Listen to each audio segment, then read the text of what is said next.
Hello and welcome, everyone. My name is Reggie Isaac, and I'm the new National Lead for Accelerate, a program that you'll hear more about in this session. While I'm new to this role, I've been at Microsoft over 29 years and have spent about half that time reaching into communities to do things like help youth explore the IT field and see themselves not just as someone on the consumption side of technology, but also on the creation side. It's rewarding to have done this work long enough to have seen youth attend one of our workshops, get excited about technology, complete their education, then end up working for Microsoft or another technology company. I've also worked across the country to help veterans and their families tap into training that provided a pathway into technology careers that were not only exciting, but also financially rewarding. As I mentioned earlier, this session will take you on a journey to discover why accelerating new digital skills is so important, especially for underserved and underrepresented communities. We'll also look at how COVID has raised the urgent need for reskilling and upskilling so that we can get people back to work. Our track today will include an Accelerating New Digital Skills keynote with Gretchen O'Hara, Vice President of A&I and Sustainability Strategy at Microsoft US. Then Lena Thang, Director of Accelerate Go-to-Market Strategy, Microsoft US, will share a closer look at Accelerate and digital skilling. We'll then move to our panel discussions. Lena will still have the floor, and she will moderate a session on digital skilling with 3 Accelerate participants. That's sure to be a great time to hear from them. We'll then hear from Ramel Mitchell, the Director of Corporate Citizenship and Market Development, who will moderate a power panel discussion focused on the role of public-private partnerships in digital skilling and economic development. Following the panel discussion, we'll hear a few words from Insight, the Accelerate track sponsor, and then move on to our networking opportunity. Now it is my pleasure to turn it over to Gretchen O'Hara to kick off this important conversation. Thank you.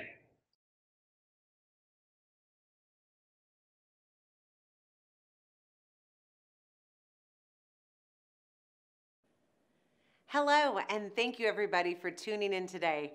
My name is Gretchen O'Hara, and I'm the Vice President of AI and Sustainability Strategy at Microsoft US and co-founder of Women in Cloud. I'm so excited to be here, Women in Cloud's annual summit. Definitely one of my very favorite events each year. And I also appreciate you joining us for the Accelerate track, where we will deep dive on this important skills initiative. I'd like to kick off this segment with the why and how we developed the Accelerate program, why we're making an investment in skilling, and what the initiative includes, and how our approach is unique in the market. First, let's set the stage of why we launched the Accelerate program. The rapid acceleration of emerging technology and its impact on the U.S. market and society is redefining our landscape today. This acceleration is only further fueled by the COVID-19 crisis, where 79% of CIOs agree that the notion that COVID-19 pandemic will act as a forcing function to make them digitally transform and move to the public cloud even faster than they had originally planned. So this massive shift is impacting what skills are needed in the future. However, not all of society is benefiting from this digital transformation. 37% of rural Americans still don't have access to broadband at home. And as a result, many of us are experiencing uncertainty, and more than 8 in 10 Americans, 83%, say that the future of our nation is a significant source of stress. And so the situation and resulting issues create a growing need for empathy. We are facing some unprecedented times.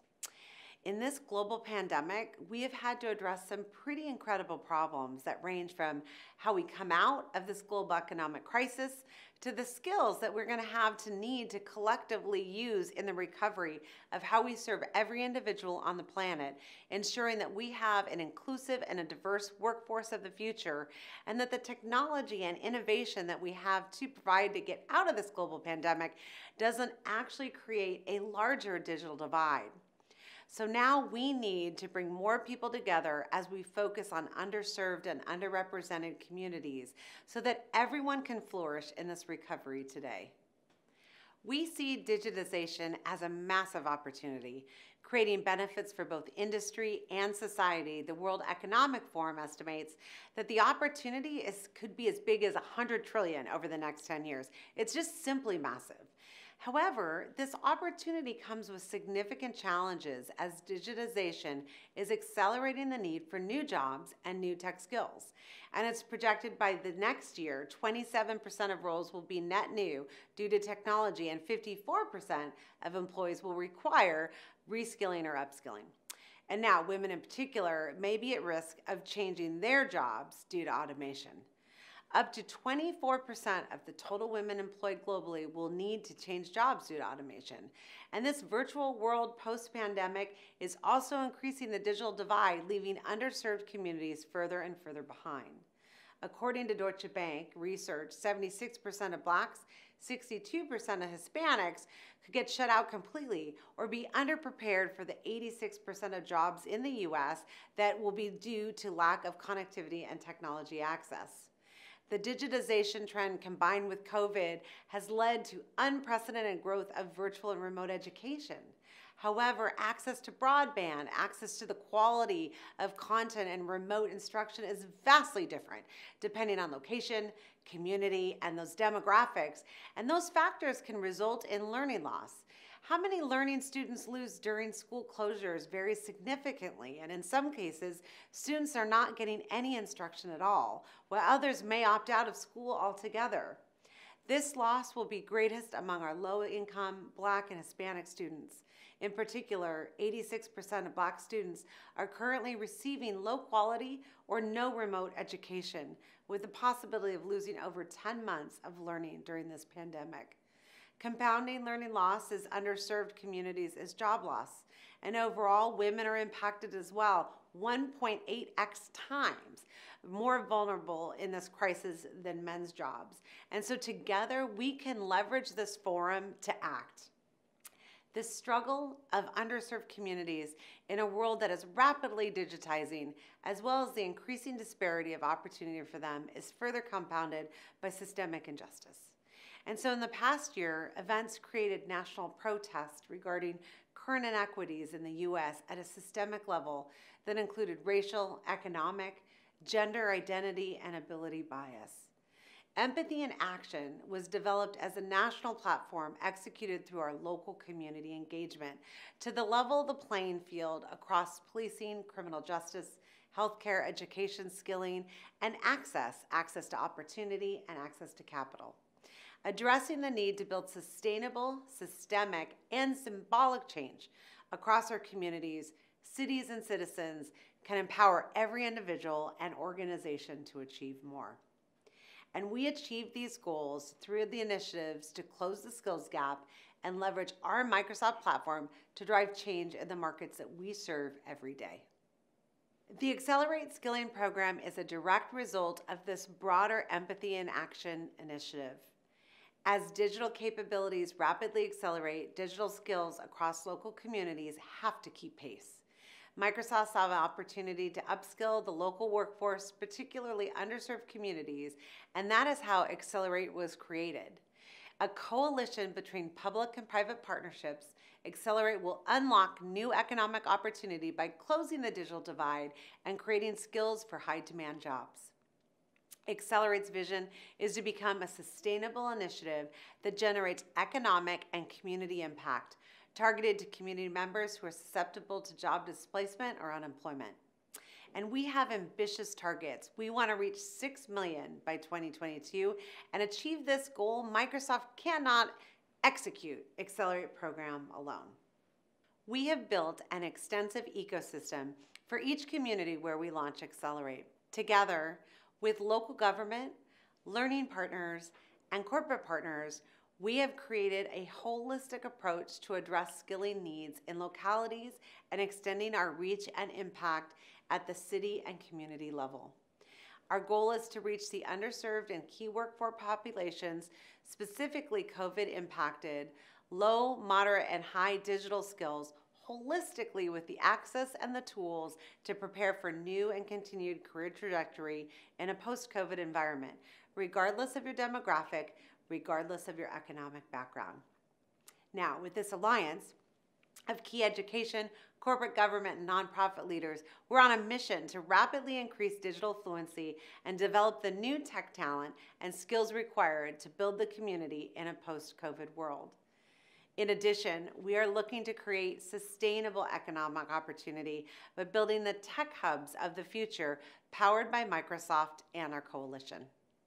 We have defined the Accelerate program, for an example, in Atlanta, with a focus on the personas in the needs of digital skills matched with the appropriate skilling, accelerated by an ecosystem of education, government, commercial partners. Microsoft's approach is really unique, and it's really unlike any other player that is focused oftentimes on one part of the spectrum, whether that's technical or developer roles only. We've taken a data-driven market assessment of the local communities and the citizens in the market and their current digital skills, and then we've mapped them to the 11 personas that represent over 82% of the total market need, spanning from no skills and low all the way to high skills, ensuring that we cover 33 million in the market. And we want to make sure that we're not just skilling the top 3%, but rather through Accelerate, we represent relevant curriculum and learning options hosted by Microsoft and with our partners and community to ensure that we are delivering digital skills and capabilities for underrepresented and underserved, from early in career and college graduates to the many roles that will be impacted in digital transformation and job disruption. Essentially, our goal is to close the digital divide for all. And under Accelerate and with our persona approach, we'll deliver a holistic engagement across our cities and states. We'll build digital skills, create new opportunity, and essentially, we will fill jobs. That essentially is the goal of how we think about Accelerate. So in closing, I will ask you all what you can do, your business, in your community. What can you do to lift others up during these difficult times? I ask you, what action will you take so that we can have 1,000 times the impact, 10 new people, 10 new ideas, 10 actions. Think about as a community what we can do, what we can achieve by building an inclusive culture and a true sense of belonging for all, creating and developing new economic opportunities, personally committing to changes that are going to last and increase diversity in tech. There's so many efforts being discussed here today for entrepreneurs, enterprises, public policy, personal decisions that I know will not only achieve our goal of gender parity, but will make sustainable change. So what will your 10 actions be? Thank you all for joining me today. I'd be happy to continue this dialogue with you, and I encourage you to please reach out to me either on Twitter or LinkedIn, and I'll be here throughout the days at the Women in Cloud Conference. In addition, you can learn more about Accelerate program and become involved with this initiative in your own community through our website listed below. I want to thank you on behalf of Microsoft and everyone here. Thank you all again for your time, and have a fabulous conference. Hi, everyone. Great to be with you today. And it was really great to hear from our VP, Gretchen O'Hara. I'm Lena Fang, the Director of Business Programs with Microsoft, and together with my colleagues here, we've been driving a lot of the Accelerate Digital Skilling Initiative. And I just want to spend a couple more minutes to go a bit deeper on how we're bringing Accelerate to life, specifically in Atlanta.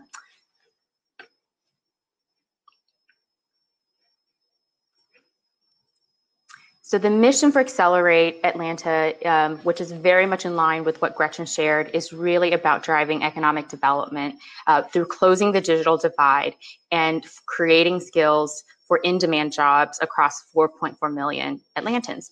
And driving equitable access to skilling will enable us to not only support the post-pandemic economic recovery, but also increase economic opportunity.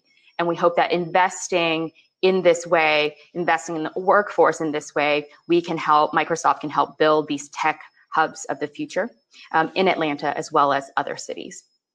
And the approach that we're taking is certainly first driven by assessing the market and looking at the market data, looking at personas, and understanding how we best curate the relevant resources and curriculum to support the workforce and ultimately help that feed into an employment pipeline. And it goes without saying that this massive undertaking is definitely not possible without a coalition of local and national partners and leadership. And that spans from the city of Atlanta to our learning partners like General Assembly and TechBridge, as well as our corporate partners, Home Depot, Coca-Cola, Accenture. And it really does take a village to make this happen.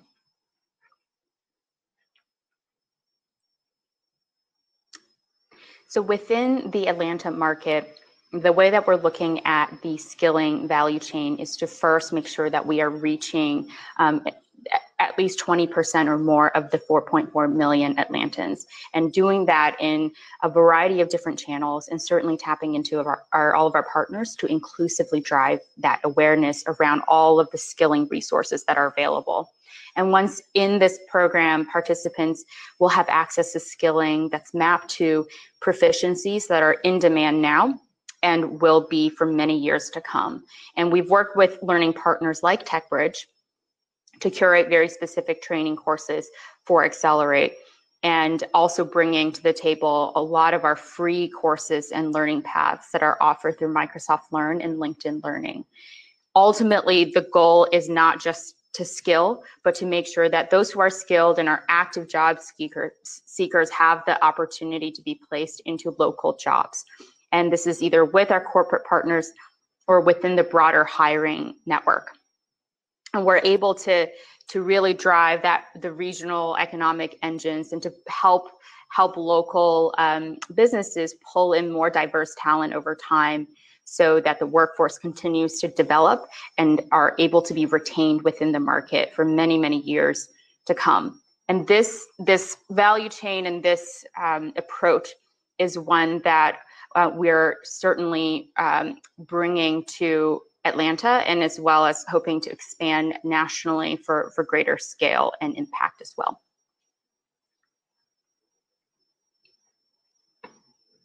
I'll say that our operating model with Atlanta is definitely rooted in coalitions and partnership, and I think that I cannot say that enough times. And we would just love for you to participate where you think you'd like to engage.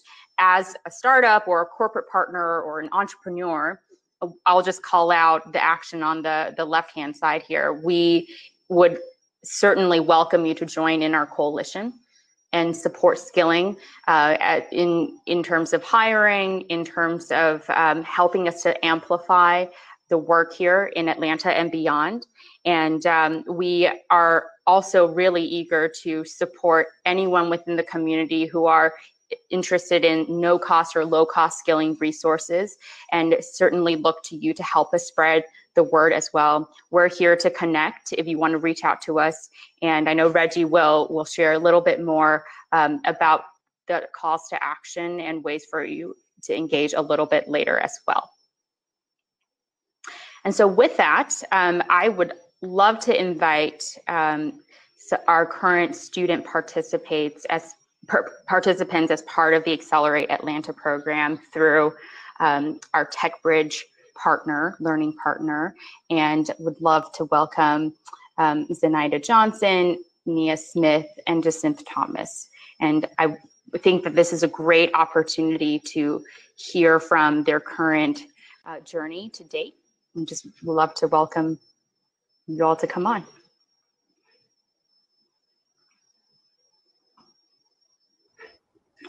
All right, thank you, ladies. Welcome. And so I know that the three of you are either recent or very current participants within the Accelerate Digital Skilling effort in Atlanta through our fantastic partner, TechBridge. And I want to just ask you to share a little bit about yourself and your background. And maybe if we can start with you, Zenaida.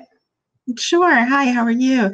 My name is Zenaida Johnson. I am a native New Yorker, and I've recently relocated to the Atlanta area.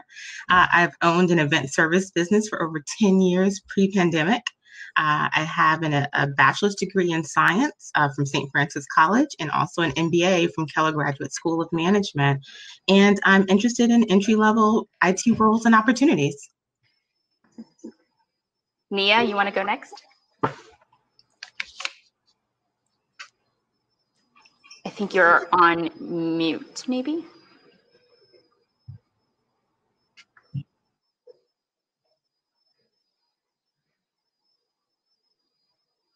I think we might be having a little bit of trouble hearing Nia. While she figures that out, maybe Jacinth, if we can go to you, share a little bit about yourself. Hello, my name is Jacinth Thomas.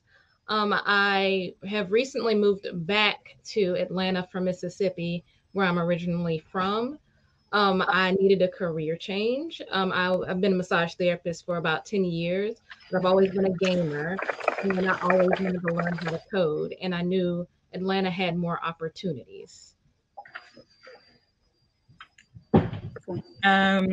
Nia, you want to try and see if we can hear you this time? Can you hear me now?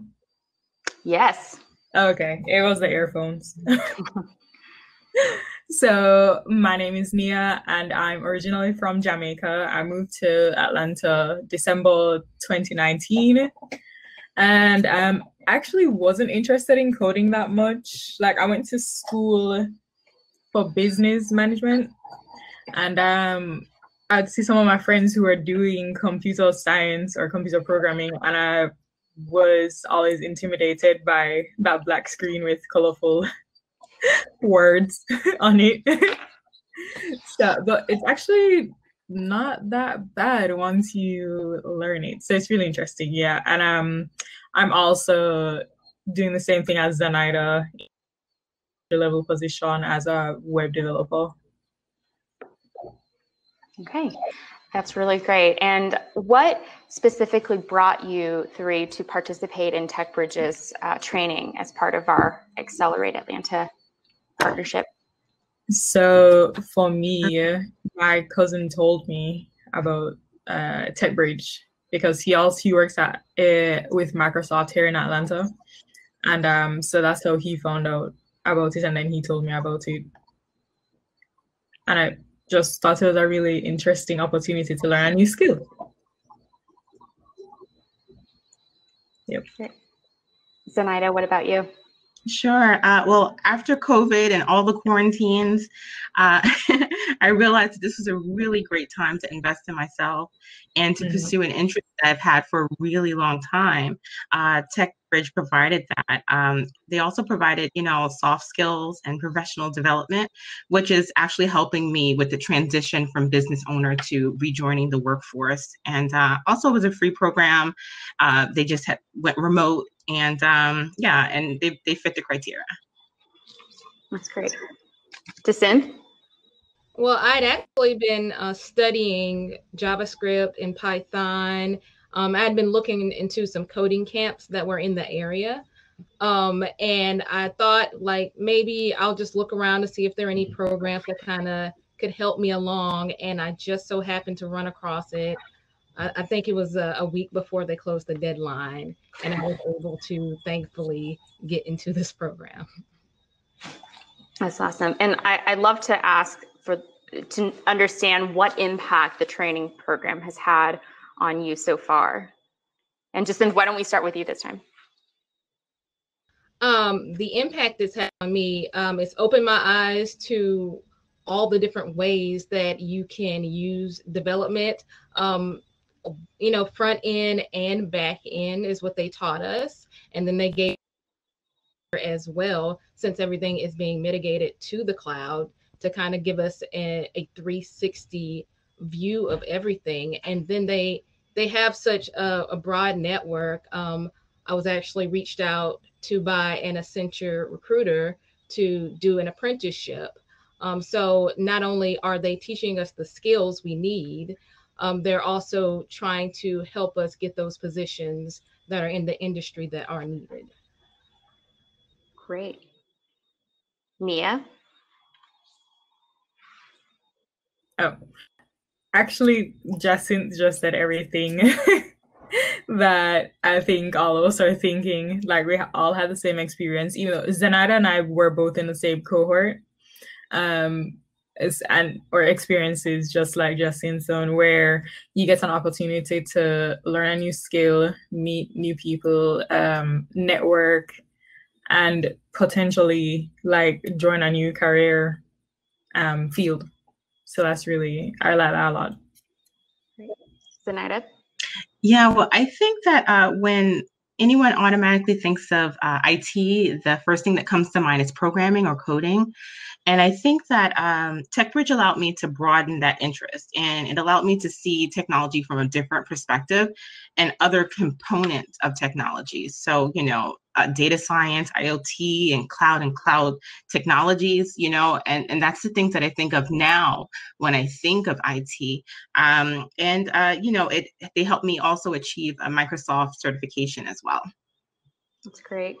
Well, thank you, ladies, so much for sharing your journey with us. I think these are such important stories, and I'm certainly really proud of all that you've been able to achieve to date, and we're really eager to continue supporting you in your journey as you move forward as well. Really appreciate you all spending the time with us, and wish you the best of luck in the months to come. Thank you. And thank you. Thank you. And with that, thank you. And with that, I would love to invite my colleague, Ramel Mitchell, to the stage. And I think we can all give a moment for Ramel to come on.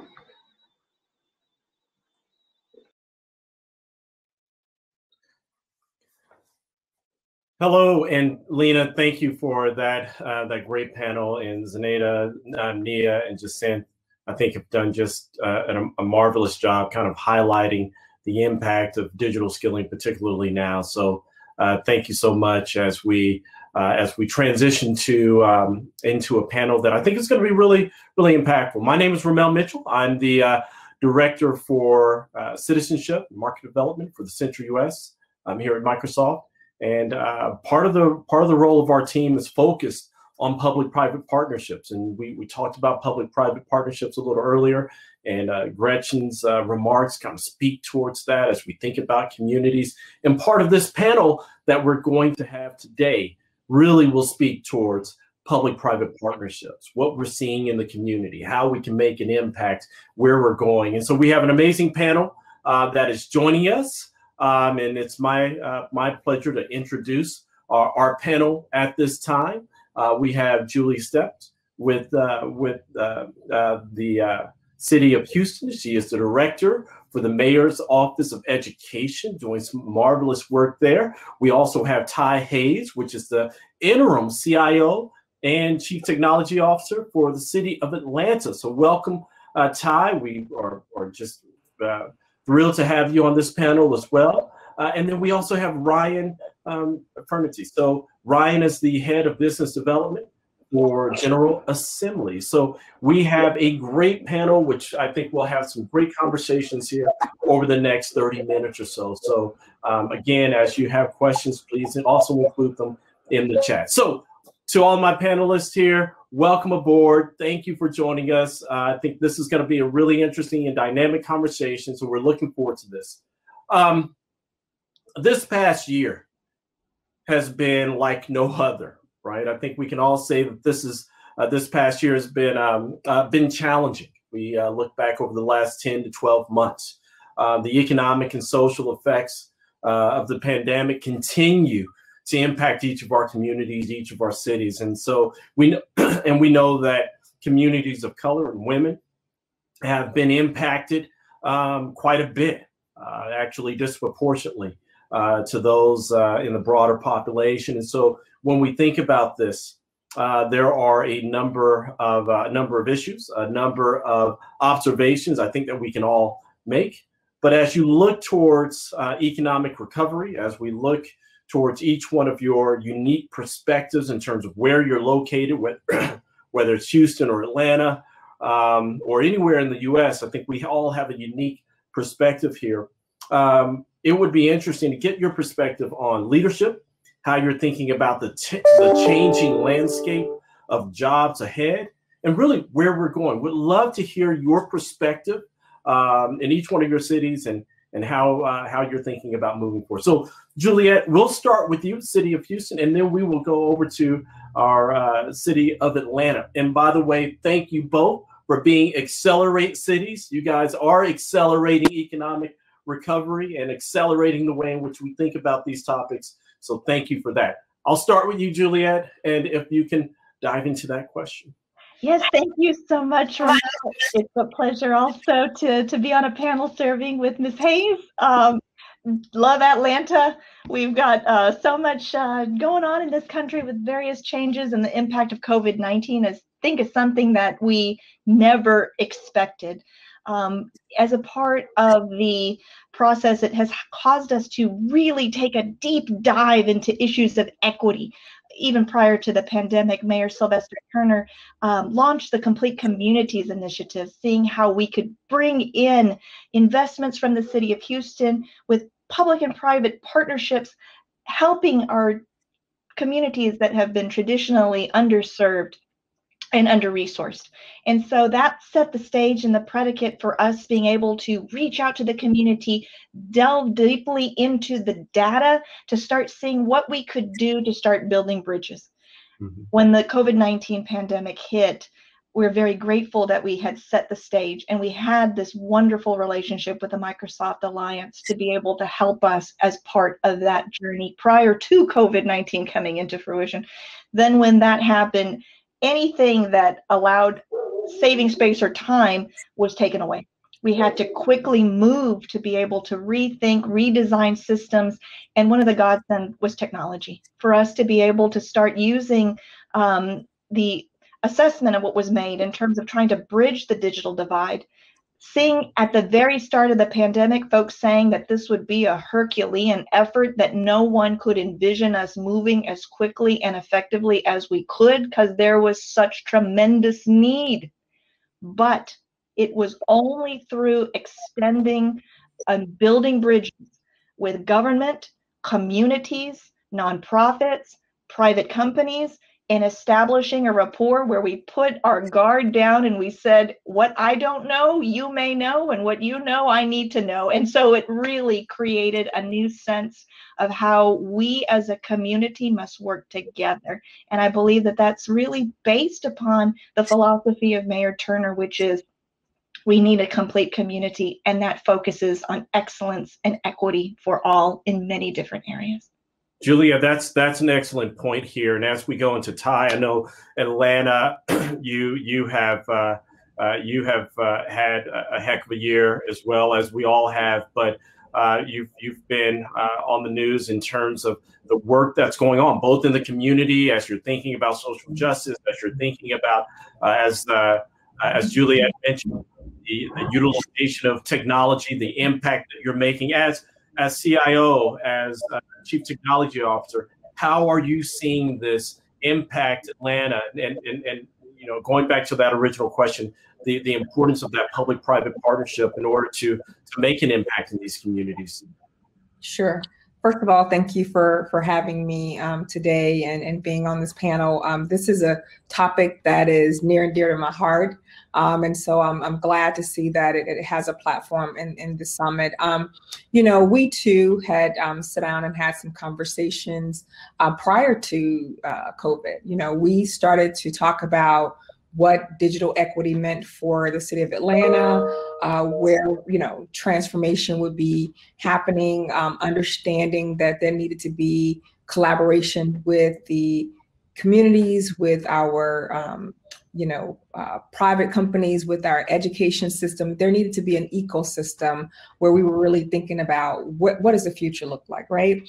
We never could have imagined sitting down and having those conversations very early to say, you know, we know that we want Atlanta to be a tech hub and continue to grow and thrive in that space. And so we had started with the city of Atlanta and hearing the Mayor Bottom's goal around digital equity.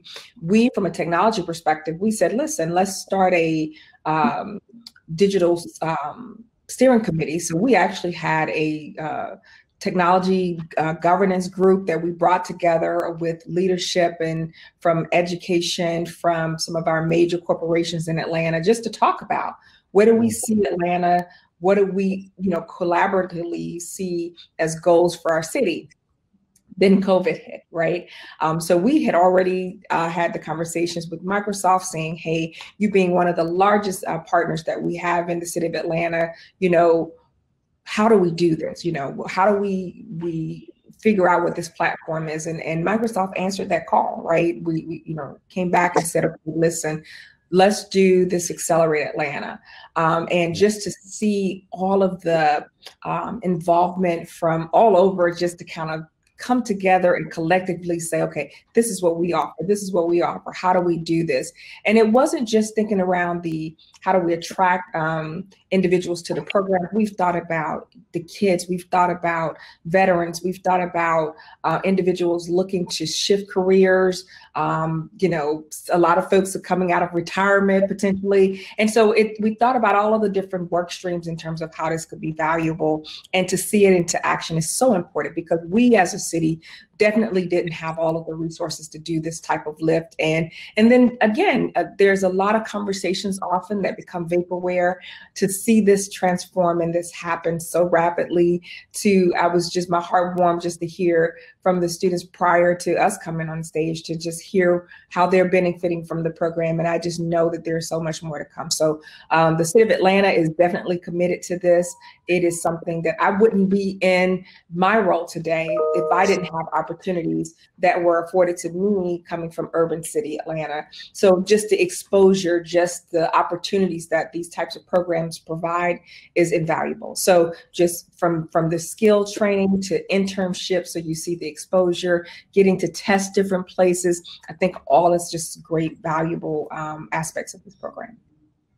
And thank you for that time, Juliet. I mean, as Ryan, as you're looking at, the city of Houston, you're looking at Atlanta, we've heard some great comments here. They're seeing the changing landscape, how they're having to engage their individual communities.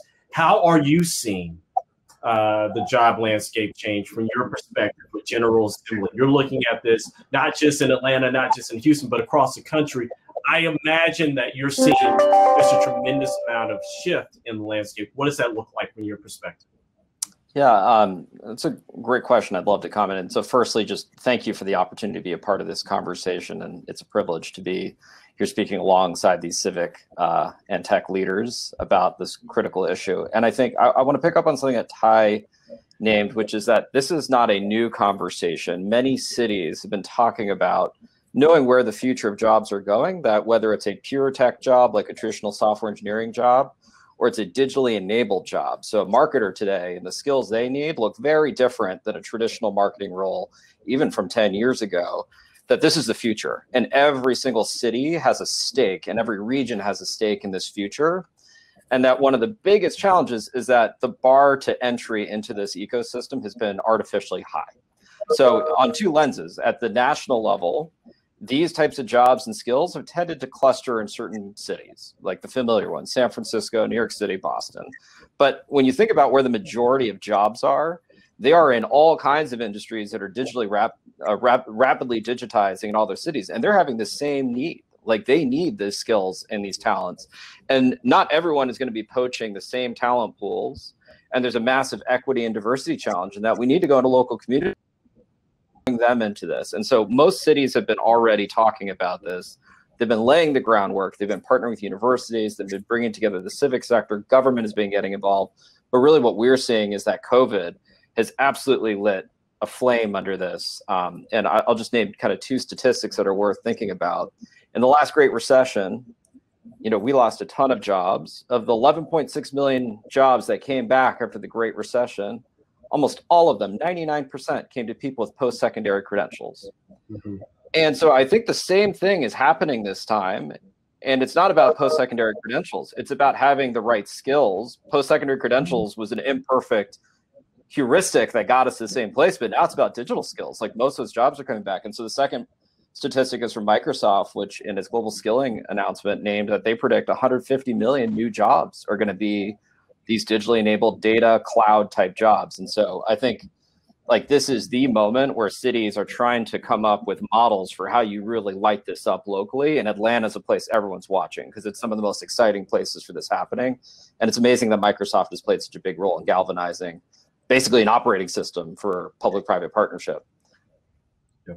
And Ryan, I'm so glad that you mentioned that, particularly the new roles that we're going to see, because Gretchen in her comment a little earlier mentioned that the roles, as we look ahead, there are about 27% of the new roles that will be available will be net new roles, right? So that's significant. So we're seeing the significant shift that's taking place. And so as we think about these shifts in the economy, what do you see? Juliet, we'll go back to Houston, but I think we're going to see this in Atlanta as well. So I'm going to be interested to hear Ty's response as well. But what do you see as the biggest shifts, the biggest challenges, obstacles to ensuring that communities can engage? So I think the thing is, it's like building this opportunity for collaboration, coordination, and communication. Mm-hmm. So the city of Houston is replete with many different resources. We've got fantastic partners, amazing philanthropy, and we can try to communicate that out into the neighborhoods. But if there is not a successful way of connecting those neighborhoods and persons to the information, it gets lost.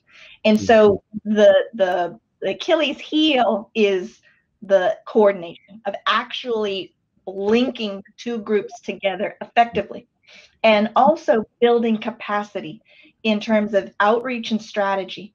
So, bridging this digital divide and allowing resources, the utilization of AI can help train up massive groups of people, whereas before it had to be done in person. Facilitating a person's connection to resources is something that is just critically important. People are hungry and thirsty for information and opportunity, but the way we were doing things in the past, many people, just had to go online. Many people had to go through word of mouth. And so the COVID-19 pandemic has allowed this opportunity to try to deploy massive amounts of infrastructure in terms of getting the hardware and the digital access to persons. But what's so unique about Microsoft in this partnership is the curriculum and the content and the connections. And through that, we build a larger, more cohesive community. So that way, when a person does get connected, it's not just to one lesson or certification. They can have a whole world open up to them. And so these conversations are critically important in terms of its connection and a person's future to a career. And Juliet, when you said AI, I'm looking at Ty, and her eyes just like popped. She was about to jump off the screen here. And Ty, last year when we started working with the city of Atlanta on Accelerate, this digital skills motion was so important. We saw it then. This was before the pandemic, and we knew that was coming. It's kind of shifted. We've all kind of changed. As a leader that's been part of this process since the beginning, what are areas what are some of the most important pieces that you see as we move forward that need to be addressed collectively as we move forward to ensuring that there's digital equity, ensuring that there's growth, or ensuring that there's innovation? What can we do, or what do you see are the steps necessary as we think about partnerships, as we think about technology, as we think about the motions that you're driving? What's on top of your mind? So a couple of things, and it's going to kind of piggyback on what Juliet said. So, Atlanta, we can be a passionate place, and we are very passionate. And I think so. It's going to be so important that as we move and change, that the residents from Atlanta, the communities from Atlanta feel a part of this change.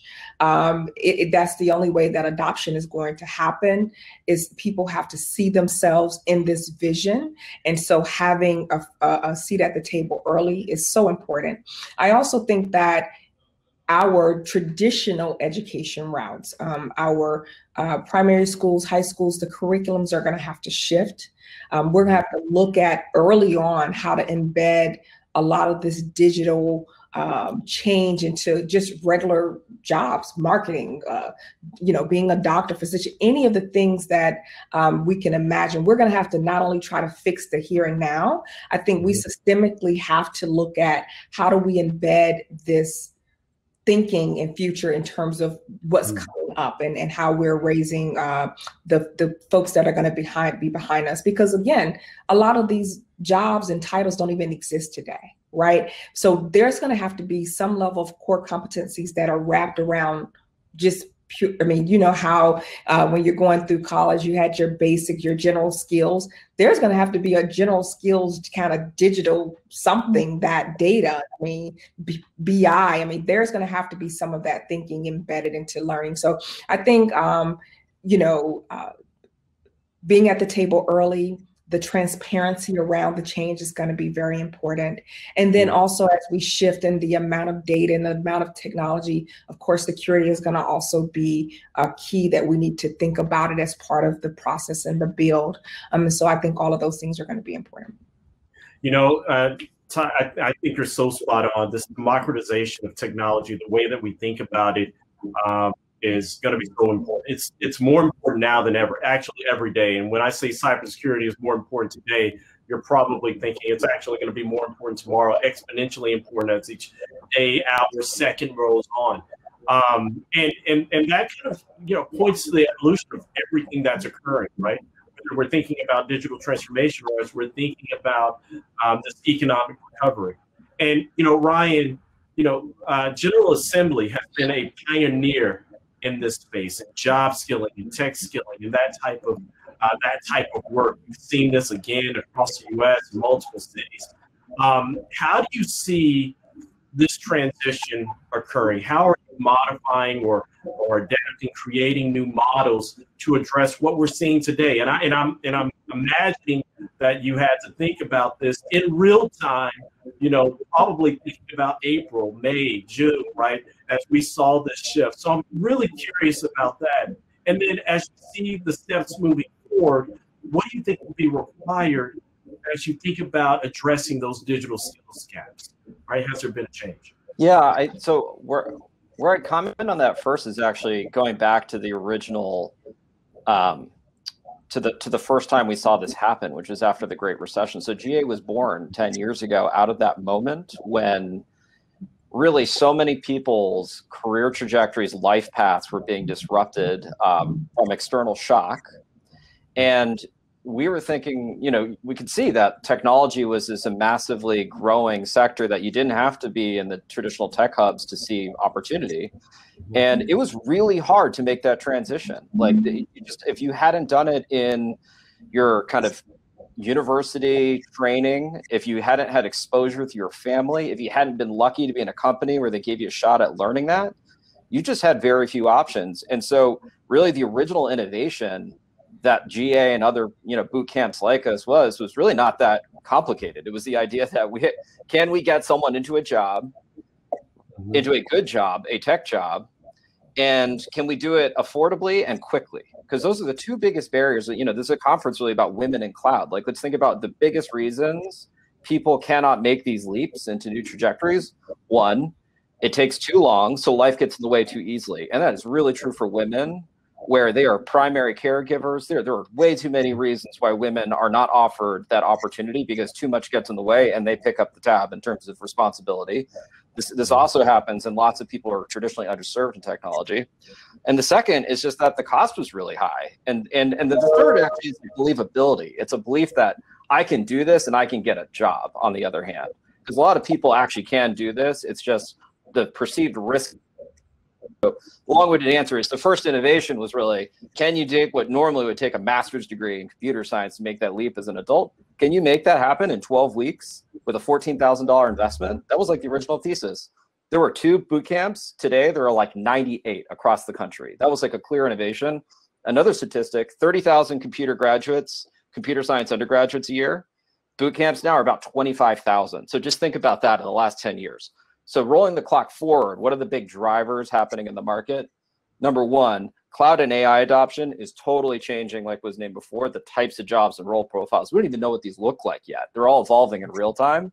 So like what really needs to happen in the whole space is guidance from tech leaders like Microsoft, from civic leaders. You can play a role in companies and saying, here are the types of jobs that we think we're going to need. Here's the role profiles. And then organizations like us, traditional universities, can all align around that blueprint. Start creating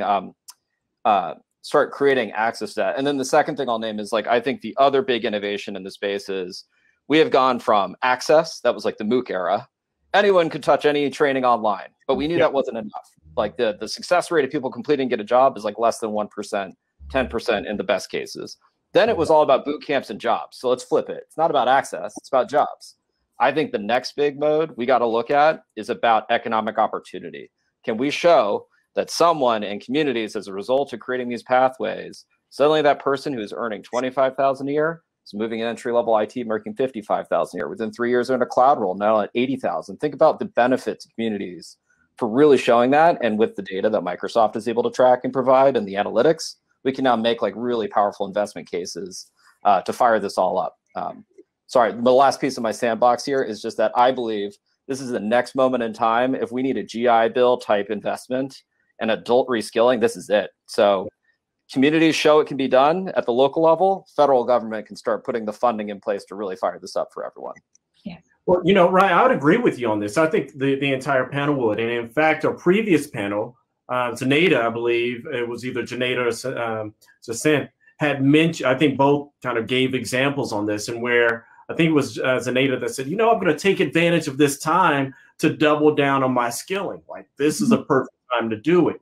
And we see that those opportunities are coming, just like in the Great Recession, if you will, where there was just a tremendous number of folks that actually then dove into secondary degrees. Now, Juliet, you're responsible for part of that talent pipeline as well, which in a very interesting way.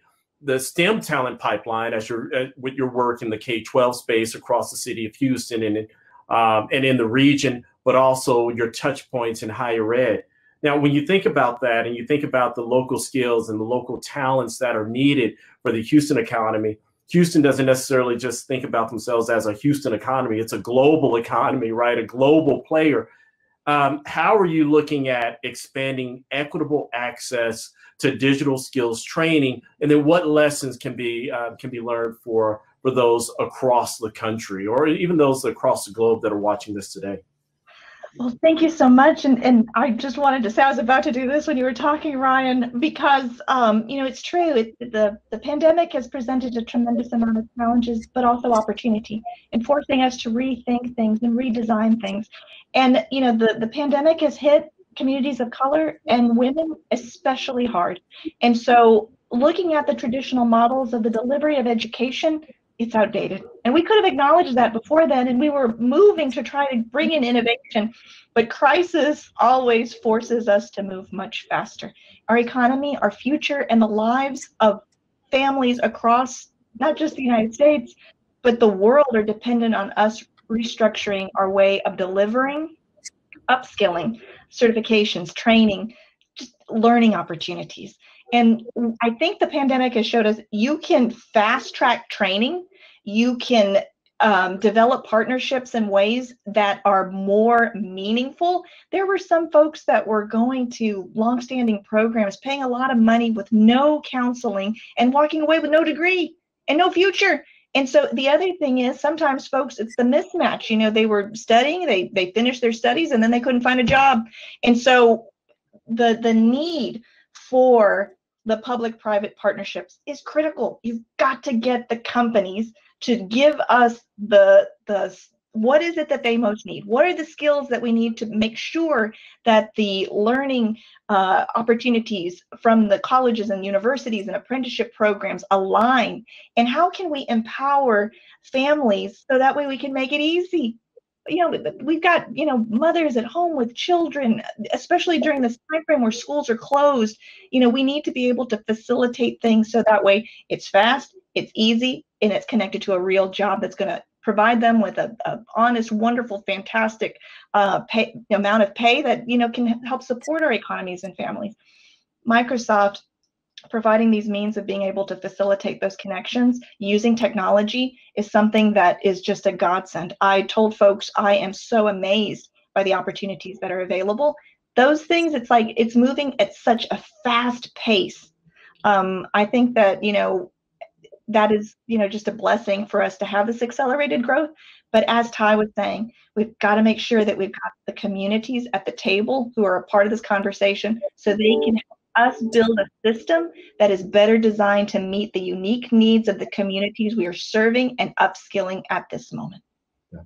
You know, Julia, your point actually everyone here it's really pointing part of this out. And I kind of think about Victor Hugo, if you will. It's the best of times, the worst of times. We're in the times of crisis and the times of opportunity, if you will, the times of digital transformation and also the times of digital inequity, right? When we think about these public-private partnerships, how do you think about this in a post-COVID world?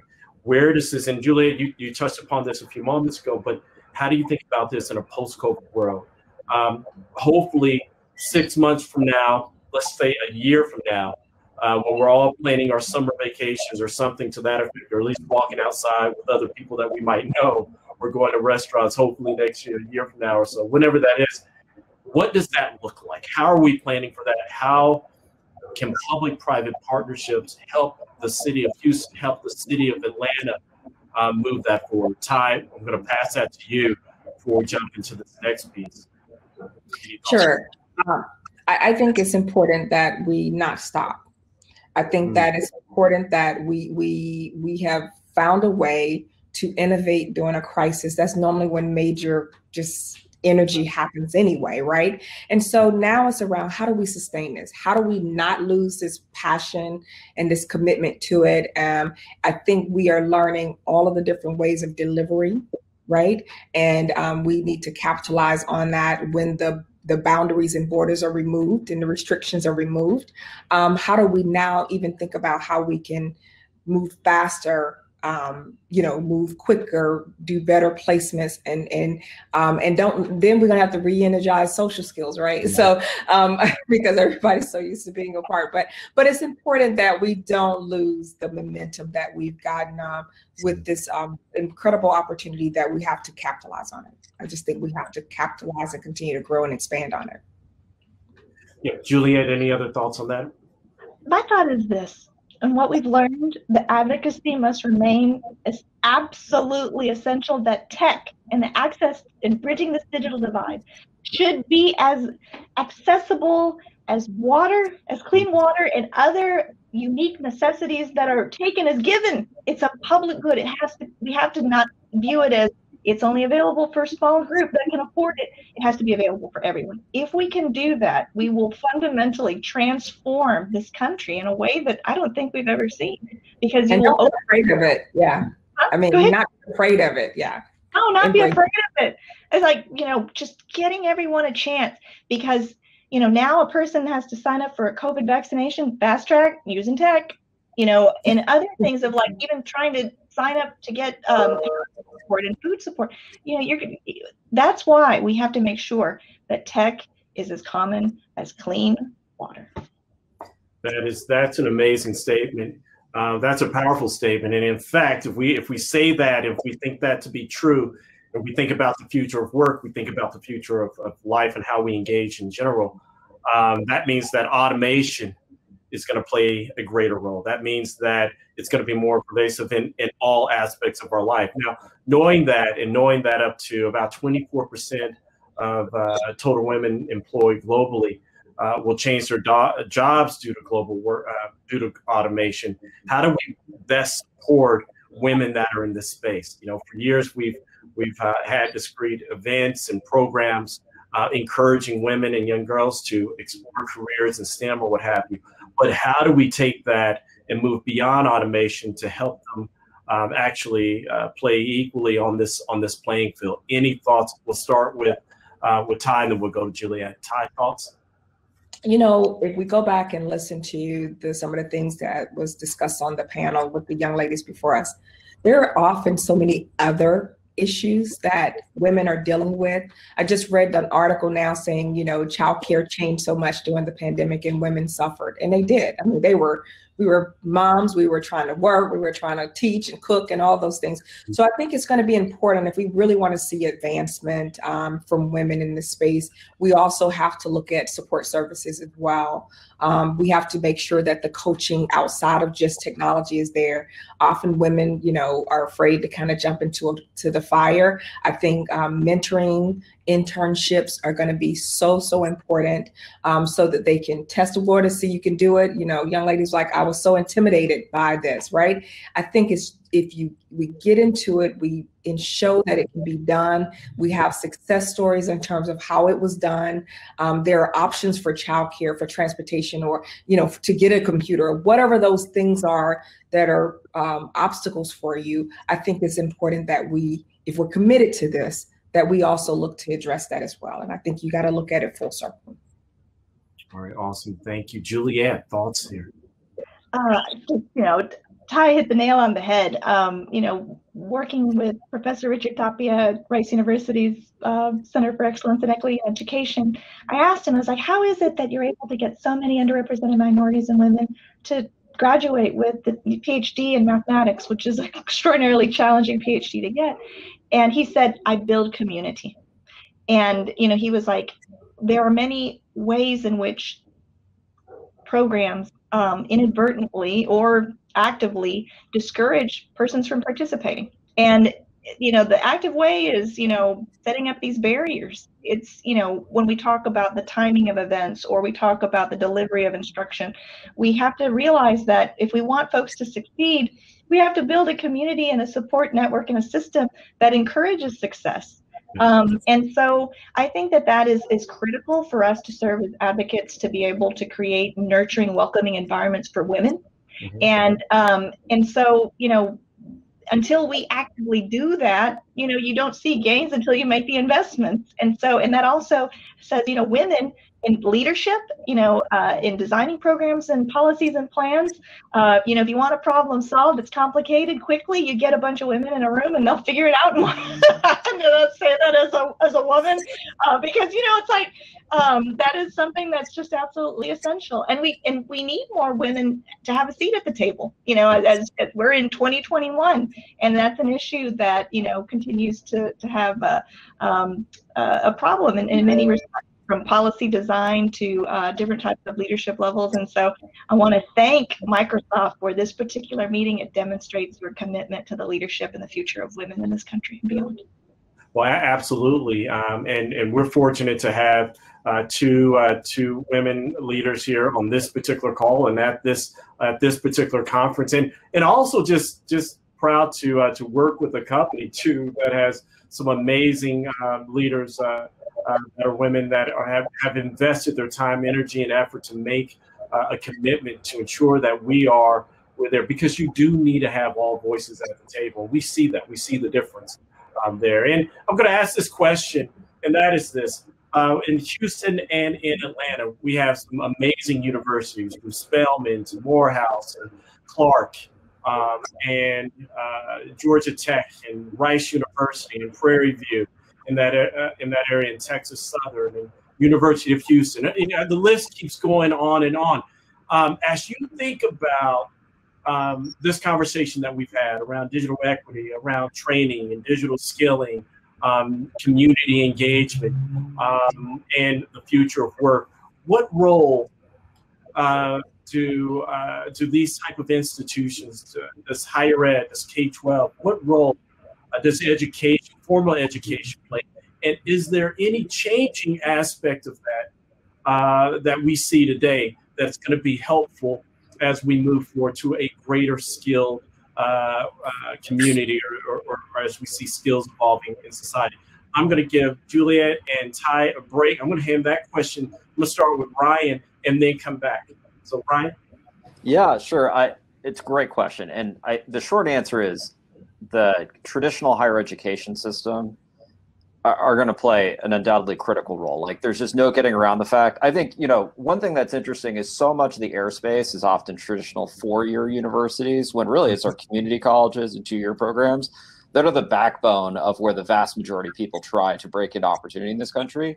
So while I think, you know, everyone watches what elite four-year universities are doing and tries to orient around that, but I do think that part of these conversations, I hope more of it is elevated at looking like the critical local community colleges and traditional tech, vo-tech systems that have been the backbone of workforce training. And so to answer your question directly, what I think traditional higher ed is going to have to play a role of thinking of its role much differently, in the sense that they need to understand that employers are looking for job-ready skills. Employers are not interested in taking the raw material with a great credential and then having to totally rework and train you from day one. So those kind of connections of someone, I mean, you see this happening already. You go through a traditional liberal arts degree, I think, you know, it would behoove you to have opportunities to go get data analytics training alongside that, have a technical discipline that allows you to enter a company with your strong kind of undergraduate preparation, but with like a job ready skill that reflects the digital needs of the future. I think that's just smart. Universities need to start doing that. The second element I would name is that, you know, they play a really huge role in influencing what what high schools are doing. So the more that they start signaling that these are prereqs we want drawn into our programs, the more it'll trickle down into the system. So I think, frankly, I think higher education is aware of this. They've already been making massive moves in that direction. It's just our higher education system has so many mandates. It's research, it's job training, it's training good citizens, that I think in the digital age, they just really do need to reorient those core components to reflect what employers really are demanding, which is we need, you know, I think the evidence that this is working is more people in high school are aware of digital career paths and believe them and have a path there. If you ask most kids today, they're probably still saying, I want to be lawyer, doctor, engineer, athlete, you know, but like the reality is so much of the opportunities in this digital realm. Like I'd love them being saying, I want to be a data scientist, I want to be a digital marketer, I want to be a UX designer. Like that's where we got to go. So that's, I just think higher education can play a big role in influencing down and up the chain. Yeah, no, I'd agree. And Ty is over here. She's about to jump in. She's thinking, hey, look, I'm interim CIO. I'm a security officer. I am a representative of this. I'm curious, Ty, from your perspective, what do you see both locally, and then how do you see this even as a national movement, as Ryan had pointed out, and then Juliet will circle to you here. So Ty, what do you think? So I want to highlight something that we do right now, and I think it needs to expand. We have a partnership with the City of Atlanta now with Georgia State University that they have every semester. Their graduating cohort, you know, we have interns that come into the city as part of that final, you know, transition. Just like some of the other professional skills jobs, you know, medical, you know, there's this rotation that's required as part of your degree.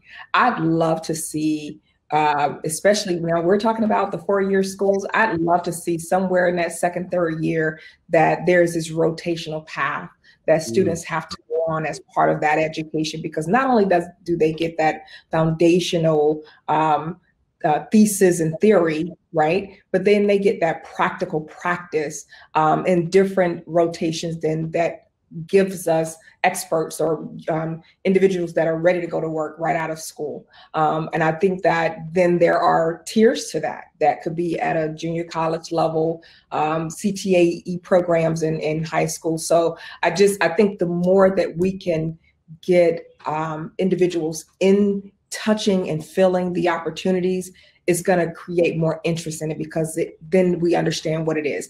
You cannot want to be something that you can't conceive and you have no idea what that means, right? And so we have to make these jobs and these titles become something that's real to students so that they can aspire to be those things. And so whatever that means the summer camps need to change from being STEAM camps to what in STEAM camp, right? And putting some actual, you know, channels to that. So I'm just, you know, get them in there. I think that's going to be the quickest way to get that adoption to happen.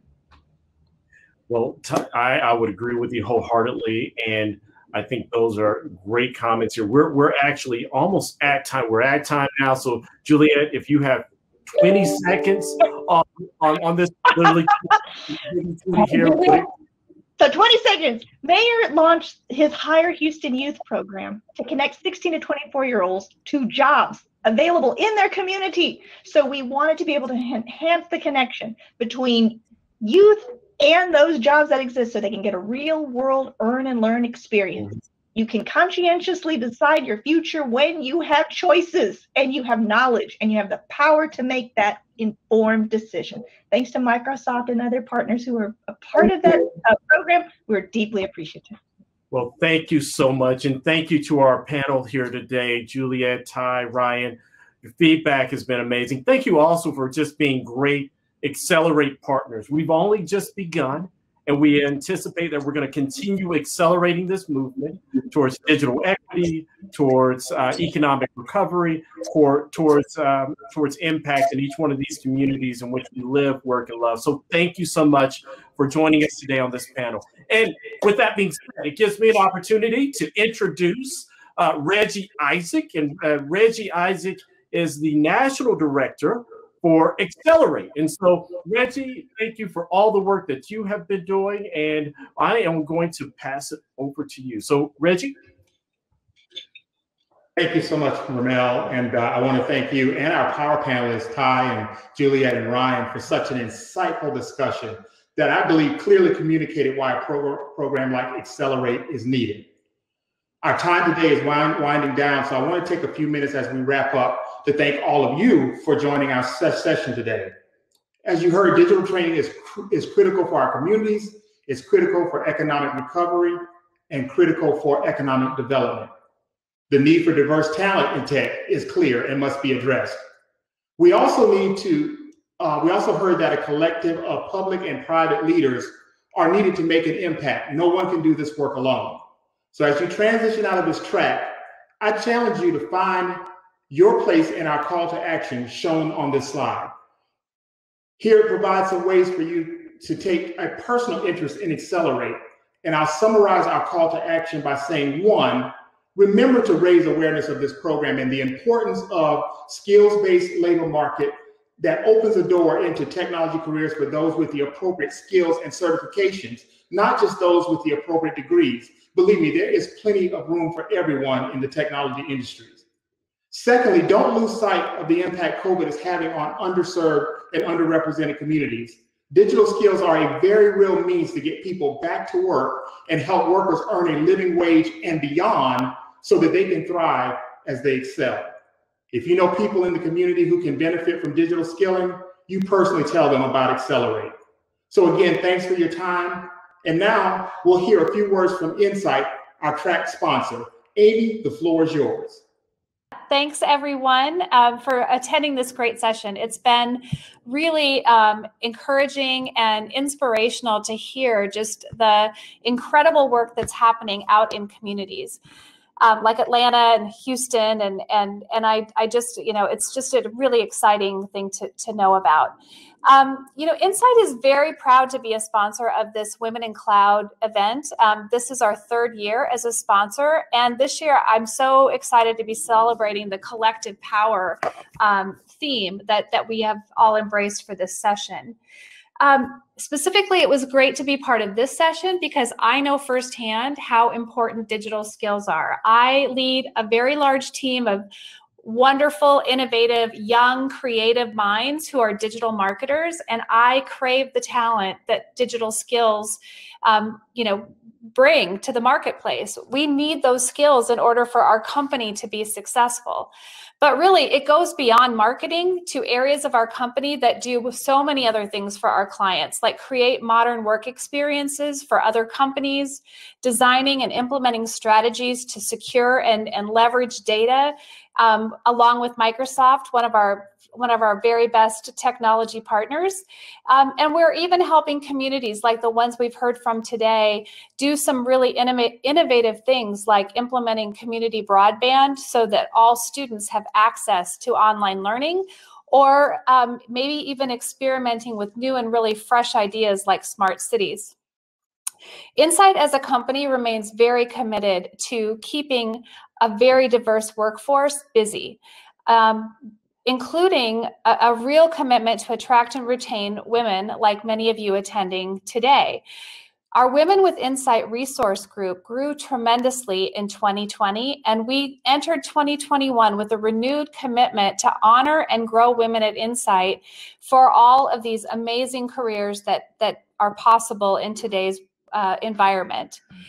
Our values of hunger, heart, and harmony are a cornerstone of who we are. And in particular, our harmony value really emphasizes the incredible power that happens when diverse talents, diverse people, diverse thoughts come together to create really powerful solutions for other clients. So in conclusion, I just want to thank Microsoft for all the great work that they're doing with the Accelerate program, and challenge all of you to find ways to be part of it going forward. With that, I believe this ends the session, and we are ready to return back to the floor to do some networking. So again, thank you so much for attending this session today, and I hope to see you all in an upcoming session this afternoon. Thank you.